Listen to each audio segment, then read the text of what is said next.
धमतरी में किसान संघर्ष समिति जोन बेलर बाहरा के 14 ग्राम के लोगन विधायक और एसडीएम ला ज्ञापन सौंपिन है। बता दन वनांचल क्षेत्र में आजादी के 75 बछर के बाद घलो सड़क, शिक्षा, स्वास्थ्य के बुनियादी सुविधा मन के समस्या बने हुए हैं।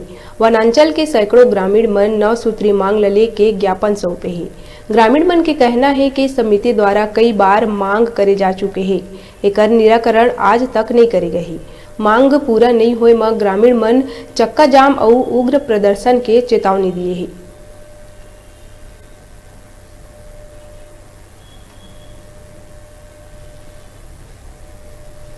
आज बेलर बहारा किसान संघर्ष समिति के सदस्यों ने यहाँ पे ज्ञापन सौंपा है।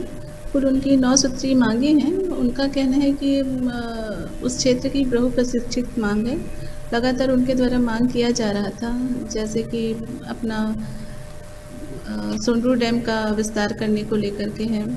अपना तुमड़ी बहार हाई स्कूल है, उसका उन्नयन का एक उनका मांग है कि बच्चों के लिए काफ़ी दिक्कतें होती हैं। 10वीं तक पढ़ने के बाद अधिकांश बच्चे स्कूल छोड़ रहे हैं, काफ़ी दूरी होने के कारण, वो मांग है। कुछ सीसी सड़क की मांग है और सांकरा सोसाइटी से बेलर बहारा सोसाइटी को अलग करने की मांग है उनकी। मुचकुंद ऋषि आश्रम और सोंडूर जलाशय है, उसको पर्यटन क्षेत्र घोषित करने के लिए उन्होंने मांग रखा है। ये मांग सभी शासन स्तर की से संबंधित है, तो उनका जो भी कार्यवाही होगा उसके लिए हम लोग शासन को उचित माध्यम से प्रेषित कर देंगे। अभी बेरा है छोटे से ब्रेक लेके दिखात रहा न्यूज़ 36।